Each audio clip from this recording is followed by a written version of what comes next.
Nah sekarang Irak, ISIS mengumumkan dirinya, kamilah Khurasan itu, kamilah punya bendera hitam itu.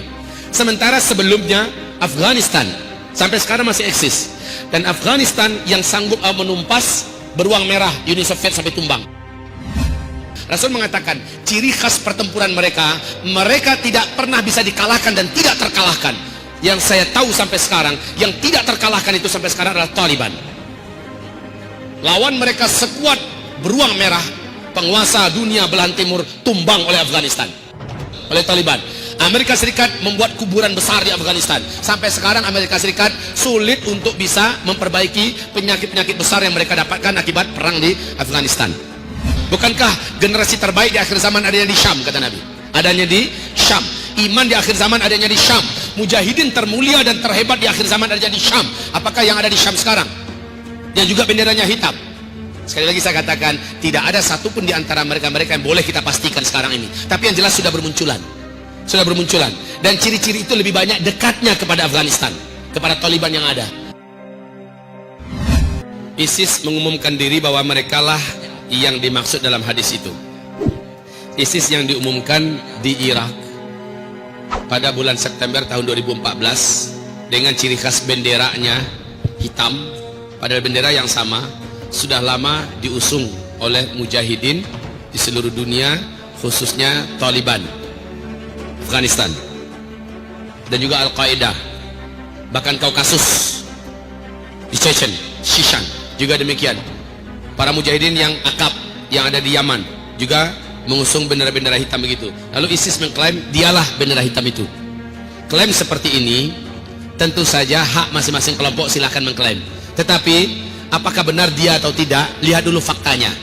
Jawaban saya yang paling enak itu adalah, apakah ciri-ciri kelompok ini seperti ciri-ciri para sahabat? Enggak, itu dulu ciri-cirinya.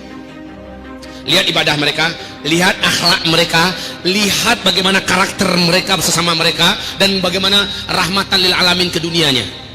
Jika memenuhi syarat seperti karakter sahabat, itulah dia pembawa bendera hitam tersebut. Nabi menyebutkan ciri-ciri fisik mereka, mereka kurus-kurus. Kata Rasulullah, mereka kurus-kurus. Kemudian kepala mereka dililit oleh kain yang tebal, berwarna gelap-gelap. Kemudian baju mereka disebut oleh Rasulullah Sallallahu Alaihi Wasallam, bajunya adalah baju jenis baju yang unik yang dipakai oleh manusia di muka bumi. Kemudian Rasulullah menyebutkan warna kulit mereka, dan Rasulullah menegaskan tempat mereka nanti di Khurasan. Khurasan itu macam-macam, luas. India masih termasuk Khurasan, Pakistan itu Khurasan, Afghanistan adalah Khurasan, Iran juga adalah Khurasan, Kazakhstan, Turkmenistan dan tantan lainnya juga adalah Khurasan. Khurasan itu luas, kayak Asia Tenggara kan, luas kan. Jadi karena Khurasan itu luas, yang mana nih? Nah sekarang Irak, ISIS mengumumkan dirinya, kamilah Khurasan itu, kamilah punya bendera hitam itu. Sementara sebelumnya Afghanistan sampai sekarang masih eksis, dan Afghanistan yang sanggup menumpas beruang merah Uni Soviet sampai tumbang. Rasul mengatakan ciri khas pertempuran mereka, mereka tidak pernah bisa dikalahkan dan tidak terkalahkan. Yang saya tahu sampai sekarang, yang tidak terkalahkan itu sampai sekarang adalah Taliban. Lawan mereka sekuat beruang merah, penguasa dunia belahan timur tumbang oleh Afghanistan, oleh Taliban. Amerika Serikat membuat kuburan besar di Afghanistan. Sampai sekarang Amerika Serikat sulit untuk bisa memperbaiki penyakit-penyakit besar yang mereka dapatkan akibat perang di Afghanistan. Jadi kalau saya katakan ISIS ke Afghanistan, atau bisa jadi Al-Qaeda yang ada di Syam. Bukankah generasi terbaik di akhir zaman adanya di Syam, kata Nabi? Adanya di Syam. Iman di akhir zaman adanya di Syam. Mujahidin termulia dan terhebat di akhir zaman adanya di Syam. Apakah yang ada di Syam sekarang? Yang juga benderanya hitam. Sekali lagi saya katakan, tidak ada satupun di antara mereka-mereka yang boleh kita pastikan sekarang ini. Tapi yang jelas sudah bermunculan. Sudah bermunculan. Dan ciri-ciri itu lebih banyak dekatnya kepada Afghanistan, kepada Taliban yang ada. Wallahu alam, saya juga tidak berani memastikan. Yang pasti munculnya adalah setelah Imam Mahdi nanti muncul, siapa yang bersama mereka, baru itu bisa kita katakan, oh ternyata yang dari Anu. Kan gitu kan? Sekarang ini yang mana? Lihat mana yang akhlaknya, kepribadiannya, ciri-ciri khas generasinya sama dengan generasi sahabat. Karena orang terbaik Allah utus di akhir zaman adalah Nabi Muhammad SAW, dan manusia-manusia terbaik yang mendampinginya adalah para sahabat. Di akhir zaman Imam Mahdi keturunan kandung Nabi Muhammad, maka orang-orang terbaiklah yang levelnya kayak para sahabat pula yang bisa mendampingi Imam Mahdi nanti. Tentu saja ciri khas bendera hitam itu orangnya berakhlakkan akhlak sahabat.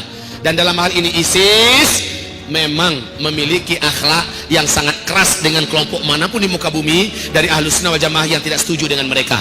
Bagi mereka halal darah seluruh umat Islam yang tidak setuju dengan khilafah mereka. Apakah ini akhlak para sahabat? ISIS merilis pernyataan resminya di mana ulama-ulama di muka bumi ini dari negara mana, negara mana ini wajib dibunuh. Cabang-cabang kami yang ada di berbagai negara bunuh ini targetnya. Disebut satu persatu negara ini dibunuh, ulama ini dibunuh. Kemudian termasuk Presiden Persatuan Ulama Dunia seperti Profesor Dr. Yusuf Al-Qaradawi itu juga wajib bunuh. Kalau di Indonesia yang wajib bunuh itu adalah Habib Rizik Syihab. ISIS punya target membunuh Habib Rizik Syihab. Apakah ini yang ditargetkan sebagai pembela Al-Mahdi? Sementara mereka punya akidah halal darah kaum muslimin semuanya. Bahaya ini. Nah saudaraku, tapi para ulama kita adil sekali. Di dalam ISIS itu banyak orang ikhlas. Banyak orang-orang yang tulus, banyak orang yang murni niatnya, tetapi tertipu oleh informasi. Kemudian mereka masuk bergabung dengan ISIS. Sudah, mereka-mereka ini kalau terbunuh mereka syahid. Demikian fatwa para ulama kita. Kita tidak akan menyerang ISIS. Tapi kalau mereka menyerang duluan, kita wajib mempertahankan diri walaupun harus terjadi pertumpahan darah. Ini fatwa terakhir para ulama Ahlus Sunnah wal Jamaah sebumi.